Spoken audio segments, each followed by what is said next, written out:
ইন্নাল হামদুলিল্লাহ ওয়াসসালাতু ওয়াসসালামু আলা রাসূলিল্লাহ আম্মা বাদ। কিয়ামত সৃষ্টির ইতিহাসের সর্ববৃহৎ বিপর্যয় ধ্বংসযজ্ঞ।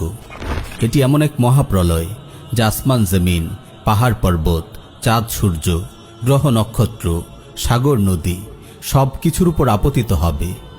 এমন ধ্বংসাত্মক বিপর্যয় দেখে মানুষের অন্তরাত্মা কেঁপে উঠবে।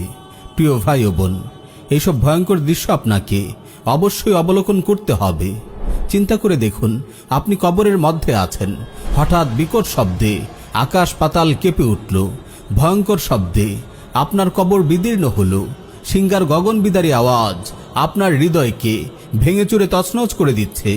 আজ আমরা কুরআন ও সহিহ হাদিসের আলোকে কিয়ামতের কিছু টুকরো দৃশ্য তুলে ধরার চেষ্টা করব।